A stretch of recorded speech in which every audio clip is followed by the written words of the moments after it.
Bueno, nosotros somos del Senatoxa, somos Rafael y yo soy Laura, y vamos a hablar sobre intoxicación por mercurio.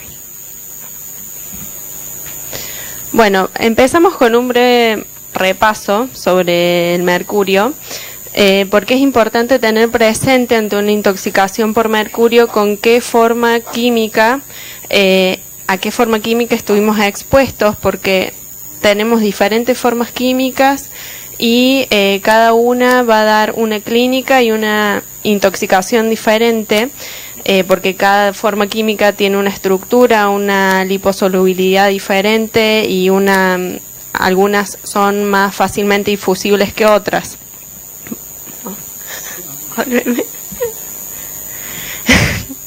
Bueno, el mercurio elemental es el mercurio que todos conocemos en los termómetros, que a temperatura ambiente es líquido y pero por su elevada presión de vapor tiende a pasar a estado de vapor, ¿no? Y cuando está en vapor no lo podemos oler, no lo vemos y tampoco es irritable. Como les dije, bueno, esta es la forma química que encontramos en los termómetros, en los barómetros y también, por ejemplo, en las lámparas fluorescentes. El mercurio inorgánico lo encontramos en sales de mercurio 2+, sales de mercurio 1+, y cuando estamos frente a sales de mercurio 2+, son más tóxicas que las de mercurio 1+. Estas sales las podemos encontrar, por ejemplo, en pesticidas, y también estas sales fueron utilizadas en algún momento en laxantes, por ejemplo, y también en cremas, sobre todo en la cultura asiática. Estas cremas se usaban mucho para blanquear la piel porque inhiben la formación de melanina. Y la especie más tóxica de estas tres es la de mercurio orgánico.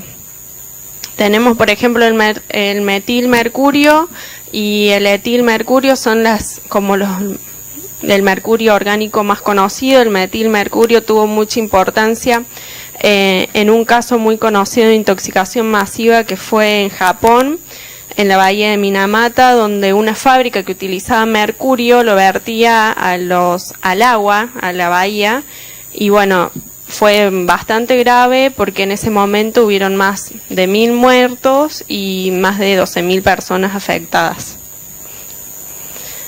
Bueno, y acá esto es como para ver que hay un ciclo, digamos, en el ambiente del mercurio, y que todos los caminos conducen al hombre. Estamos expuestos a través, por ejemplo, de lo que son de la industria. Estamos expuestos, si el mercurio se utiliza en los procesos químicos, también estamos expuestos a través de emanaciones de los volcanes, de desgaste de las rocas.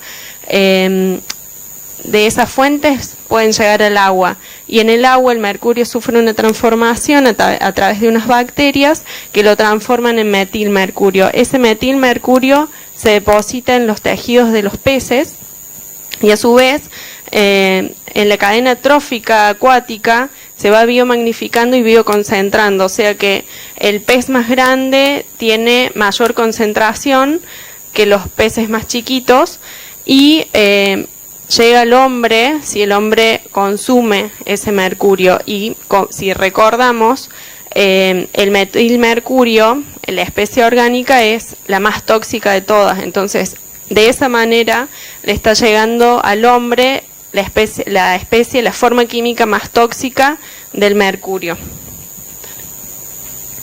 Bueno, de lo que hablé hasta ahora podemos entonces deducir que hay diferentes etiologías de la intoxicación. Laboral, por ejemplo, si se trabaja en una fábrica donde utilizan mercurio dentro del proceso.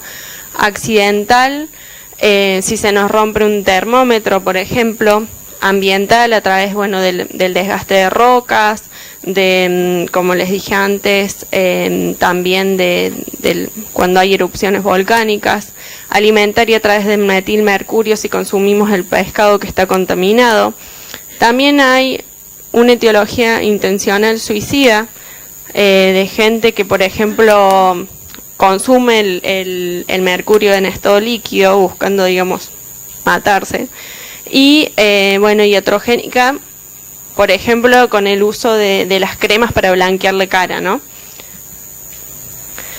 Bueno, y dentro de la toxicología del mercurio es muy importante diferenciar estas tres distintas especies de lo que les estuve hablando, porque de acuerdo a cada especie vamos a tener, por ejemplo, mayor o menor absorción, o los órganos blancos van a ser diferentes.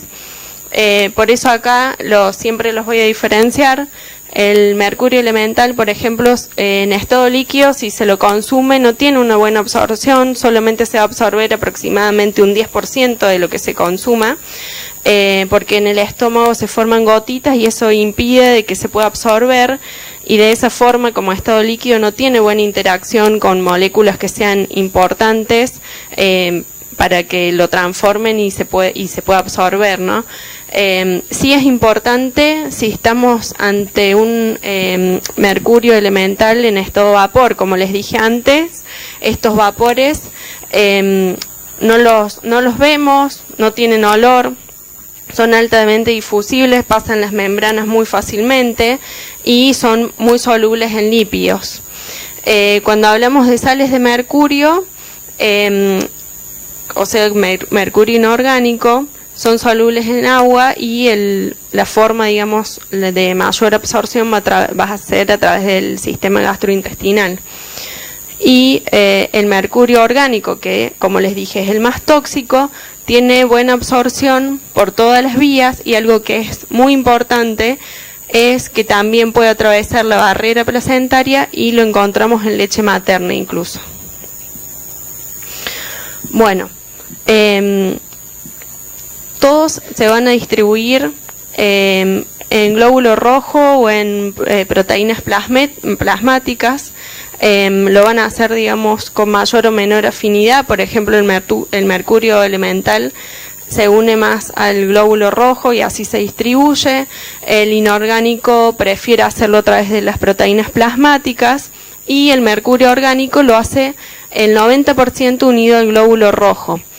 Sea cual sea la forma química del mercurio, una vez que se absorbe y se distribuye, hay muchas vías metabólicas, pero la principal es la de la catalasa.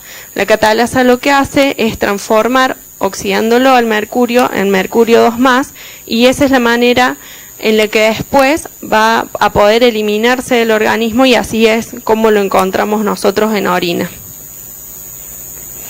Bueno, respecto de los órganos blancos, cada forma química tiene como su preferencia. El elemental, por ejemplo, es importante a nivel del sistema nervioso central, hígado y riñón. El inorgánico generalmente va a ir a acumularse a lo que es riñón, y el orgánico en sistema nervioso central, pero también es importante que es la especie química que va a pasar la barrera hematoencefálica con mayor facilidad y que también llega a la placenta. Algo que es importante es que cuando estamos frente a mercurio elemental y mercurio orgánico, estas dos especies son las que son más liposolubles, entonces atraviesan muy fácilmente las barreras. Por ejemplo,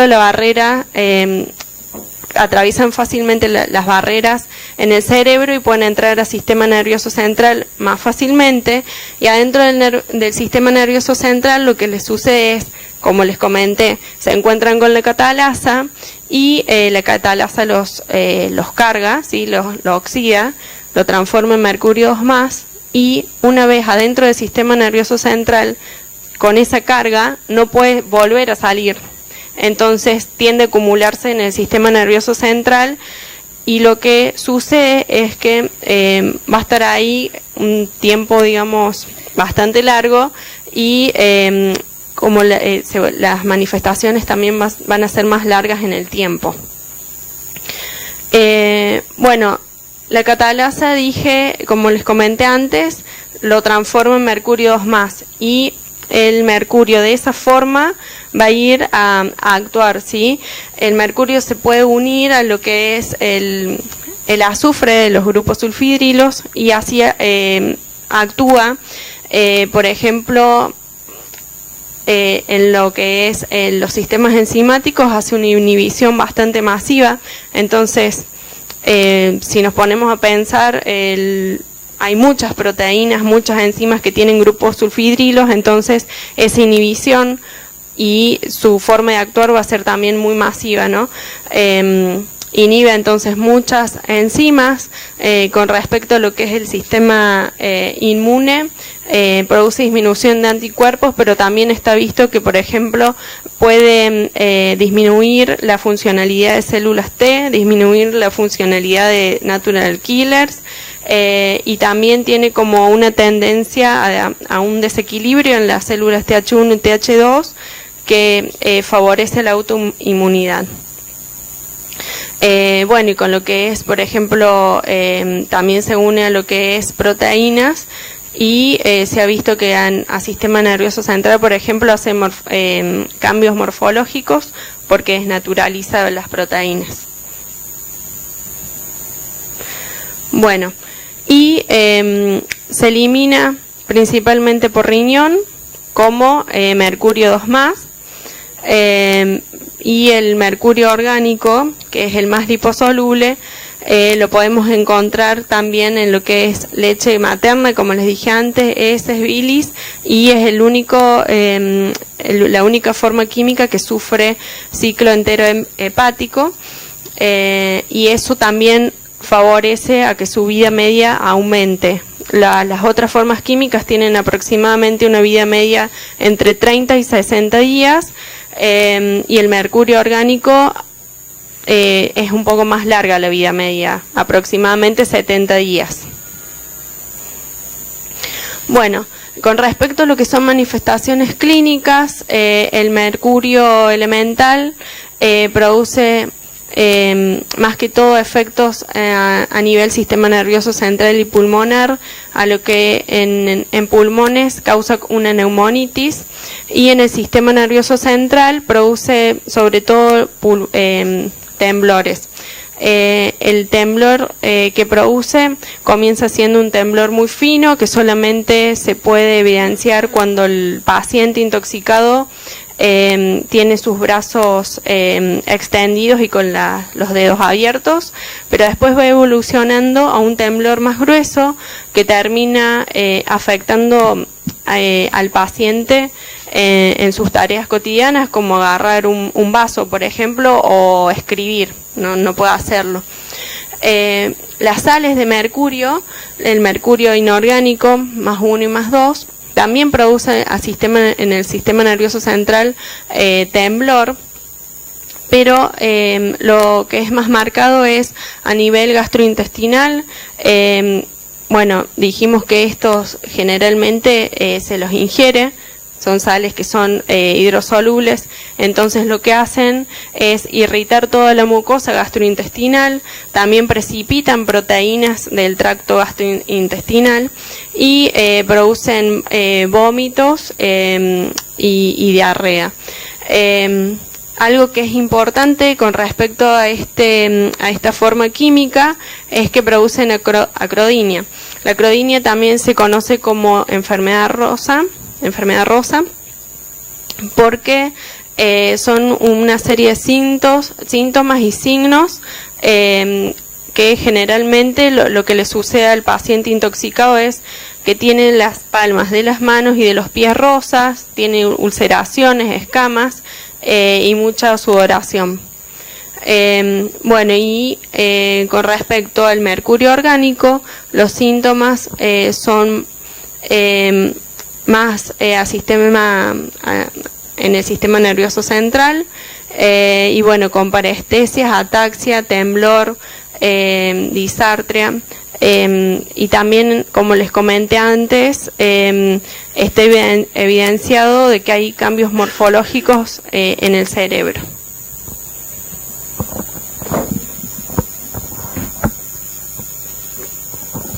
Bueno, como le mencionó Laura, el mercurio, por lo general, su sistema preferido es lo que es el sistema nervioso central.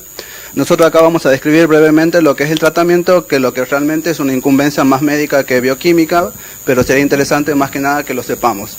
Generalmente el tratamiento consiste en dos fases, o sea, dos pasos, un tratamiento inespecífico y un tratamiento específico. El tratamiento inespecífico, todos lo conocemos, frente a una intoxicación, lo primero que se hace es sacar al paciente de la fuente en la que se está intoxicando, seguido obviamente de la eliminación de la ropa o de cualquier material que también lo esté intoxicando. Posteriormente, en el caso de las intoxicaciones, como dijo Laura, con respecto a las sales inorgánicas, el mercurio es cáustico. Entonces, cuando una persona ingiere las sales inorgánicas de mercurio, llega a producir lesiones a nivel del esófago y estómago. Generalmente el médico lo que hace, si el paciente está consciente, se induce el vómito del paciente. Pero en caso de que el paciente esté inconsciente, lo que se logra es más que nada hacer un lavado gástrico y la administración de carbón activado, que la mayoría de las bibliografías lo van a mencionar que no es específico, o sea, no es lo ideal. Y dentro del tratamiento específico es la utilización más que nada de fármacos que son los agentes quelantes, que son compuestos que tienen la capacidad de quelar cualquier metal, cambiar la hidrosolubilidad del mismo y favorecer su eliminación por vía renal. Dentro de ellos, o sea, es un complejo muy estable. Cuando el paciente no tiene problemas renales, o sea, lo ideal es que el paciente no tenga problemas renales para poder hacer la terapéutica con los complejos quelantes. Pero si el paciente llegara a tener cualquier tipo de inconveniente renal, lo primero que se hace es un paso con diálisis. Dentro de los tratamientos que se administran, o dentro de los agentes quelantes que se utilizan es el VAL, la D-penicilamina y el Succimer. Y hay que tener en cuenta que estos agentes son nefrotóxicos. Bueno, dentro de la metodología que nosotros utilizamos en la cátedra es más que nada la espectroscopía de absorción atómica. Como todos sabemos, la espectroscopía es el análisis que se hace es el análisis que se hace entre la interacción entre la materia y alguna porción de la energía electromagnética, ya sea por absorción, por dispersión o por emisión, siempre y cuando sean fenómenos asociados a cambios de energía. Entonces, cuando hablamos de energía de absorción atómica, el fundamento más que nada es la absorción de la radiación electromagnética de una longitud de onda determinada por átomos. Entonces, para mí es más sencillo explicarlo desde el punto de vista que cuando nosotros hablamos de absorción atómica tenemos una fuente de emisión que es la lámpara de cátodo hueco, principalmente del átomo que queremos determinar, que esa es una de las grandes desventajas de la absorción atómica. ¿Por qué? Porque para un determinado analito necesitamos una determinada lámpara de cátodo hueco. La segunda porción corresponde obviamente a la parte de la atomización, en donde la muestra que contiene el átomo, tenemos que sacar el átomo de la muestra y de esa forma transformarlo en un estado fundamental. Existen cuatro fases de atomización, realmente serían cuatro equipos diferentes, en donde tenemos atomización por llama, atomización por calentamiento electrotérmico, una atomización química, y hay otra que menciona más que nada una combinación entre la atomización por una combinación química y por llama, que es la generación de hidruros. Y bueno, la tercera parte corresponde a lo que sería el monocromador, o sea, el sistema de lectura como tienen la mayoría de los equipos. Para ello, como mencioné anteriormente, las muestras van a ser diferentes, principalmente si son ambiental o accidental. Lo que se le solicita al paciente o al médico es una orina de 24 horas, que generalmente son recipientes tratados con ácido nítrico, especial para la lectura de átomos de metales pesados, o bien, en este caso, como el mercurio es exógeno al organismo, se le pide más que nada una botella de agua mineral recientemente comprada y descartando obviamente lo que sería el agua y empezando a recolectar las orinas en ese envase. Y el otro es cuando hacemos la parte del control laboral, que es una orina de única micción, que más que nada se le solicita al paciente que trabaje con normalidad en el trabajo y el último día de la semana recolecte a última hora del día la orina de única micción. Para ello, como mencioné anteriormente, la muestra ideal, que es la orina, nosotros necesitamos sacarlo al metal de lo que es toda esa matriz orgánica, y eso se conoce como mineralización, o sea, romper el componente orgánico y liberarlo al metal. Para ello, nosotros, en el caso de mercurio, como le dijo Laura al principio de la clase, ella dijo que el mercurio elemental tiene la capacidad de ser volátil, por eso se hace una mineralización por vía húmeda en frío, en la cual utilizamos ácidos concentrados, como es el ácido nítrico y sulfúrico, y un oxidante fuerte, como es el permanganato de potasio. Posterior a la incubación de 12 a 24 horas, lo que se hace es un tratamiento con una reacción con hidroxilamina, lo que va a eliminar el exceso de permanganato y va a decolorar lo que es la reacción. Por eso es que, y después está apto para hacer una lectura por el equipo de absorción atómica. Para ello, como vemos en la primera imagen, es el equipo que utilizamos nosotros en la cátedra, que tiene tres partes. Una que corresponde a donde se encuentra la lámpara de cátodo hueco, que corresponde al módulo de la derecha. Después tiene un módulo intermedio, que es donde se va a producir la reacción. Para ello nosotros necesitamos lo que sería una bomba peristáltica, que lo que hace la bomba peristáltica va a combinar todos los reactivos necesarios para pasar el mercurio a un punto, o sea, sacar el mercurio, combinarlo y formar el mercurio elemental.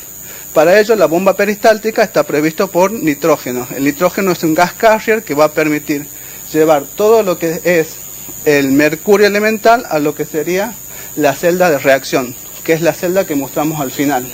Esa celda de reacción está alineada junto con la lámpara y posterior a la absorción se libera el mercurio y se lo elimina por medio de la lámpara. Y estos son los límites de detección y cuantificación que logramos ver, que mantenemos obviamente en la cátedra, que son 0,3 microgramos litro el límite de detección y el límite de cuantificación 1 microgramo por litro. Dentro de los valores que manejamos nosotros en la cátedra, es más que nada para sujetos sanos no expuestos es 14 microgramos por litro, y en caso de que el paciente sea expuesto llega a ser 20 microgramos por gramo de creatinina, que es en el caso del laboral. Bueno, dentro de los casos clínicos nosotros seleccionamos dos casos, uno que es un hallazgo clínico y el otro es más que nada un accidente laboral. Dentro del hallazgo clínico, el primer caso clínico es un paciente de 1 año 11 meses que se le genera una fístula a nivel de la parte subauricular derecha, liberando o eliminando un compuesto o cuerpo extraño, que correspondía más que nada a lo que es el bulbo de un termómetro. Posteriormente, durante la anamnesis que se le realiza al paciente, se dan cuenta que uno de los chicos que estuvo, este nene estuvo internado con anterioridad, uno de los chicos que era vecino a su cama, lo que hace es introducirle el termómetro y sin querer lo rompe. Pasó el tiempo y con eso se logró, se generó la fístula y se liberó lo que sería el bulbo del termómetro. Posteriormente empieza el examen físico, o sea, el paciente tiene un leve retraso madurativo, tiene hiperactividad, como le dijo Laura, es más que nada, el mercurio tiene afección a nivel del sistema nervioso central. Posteriormente le hacen tomografía en el cerebro y demostraron que tienen el metal en todo lo que corresponde a la región cervical y a la región subauricular. Por eso es que al paciente, en la primera instancia, ustedes saben que las cirugías no son muy adecuadas en determinados lugares del cuerpo. Por ello lo que se le hace es una paratiroidectomía. Entonces el valor principal que le encontramos nosotros es 332 microgramos por decilitro, que es una bestialidad con respecto a los valores que manejamos nosotros. Entonces, el médico empieza la instauración con D-penicilamina, aproximadamente 50 miligramos por kilogramo día. Según la bibliografía, la D-penicilamina tendría que comenzar con 125 y después ir aumentando paulatinamente hasta llegar a 1,5 gramos por kilogramo por día. Pero como era niño, empezó a bajarse, empezamos con dosis baja. Posteriormente, eso fue en el 2009. En el 2010 se suspende la medicación debido a que este paciente comienza con problemas, efectos adversos de la propia medicación. Generalmente genera síndrome de Gut-Pasteur, produce leucopenia, pancitopenia y en ocasiones llega a producir anemia plástica. Que imagínense que no sabe si es mejor el fármaco, la cura o la enfermedad. Para ello, se les cambia la medicación para una medicación adecuada, que es el Suximer, que es indicado para los niños y al mismo tiempo no llega a quelar lo que sería el hierro, el cobre o el zinc, que es una metodología, o sea, una medicación adecuada.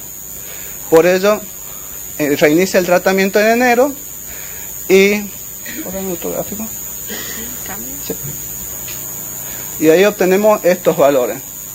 Dentro de los valores que obtenemos, ahí mostramos que a medida que en una primera instancia obtenemos valores altos, pero como va pasando con el tiempo, van disminuyendo y se mantienen estables. Como verán, este es un chico en el cual tiene inserto, o sea, tiene en su estructura el mercurio. O sea, no se lo va a poder sacar directamente el mercurio. Pasa de ser un paciente a ser directamente una fuente. El caso clínico 2 es un caso laboral. Es un paciente de 48 años, masculino, es profesional, o sea, es conocedor con respecto a lo que sería la rama de la química. Lamentablemente la etiología lo vamos a dejar en stand-by, pero para nosotros es una etiología, podríamos decirle accidental o intencional, porque lamentablemente, como ven, los valores que llega a obtener el paciente en una primera instancia no corresponde con lo que él dice en la anamnesis. Normalmente él menciona en la anamnesis que obtiene estos valores porque se rompió un termómetro y por inhalación de vapores de mercurio, que eso lamentablemente no es así. Generalmente los vapores de mercurio por un termómetro roto no llega a estos valores. Entonces, para nosotros es una complicación el paciente realmente. Él cada vez que viene a hacerse la anamnesis cambia las versiones. Cada residente que lo atiende dice una versión diferente, entonces no podemos establecer cuál es la causa realmente de este paciente.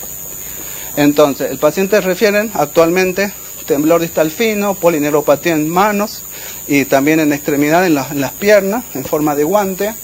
Al mismo tiempo tiene catarata, problemas renales y al mismo tiempo ya empieza con problemas con respecto al sistema nervioso central. Tiene una disminución en la tensión. O sea, ya tiene una afección neurológica. Aparte es un paciente que ya es un paciente psiquiátrico, un paciente que está con tratamiento ya por nefrología.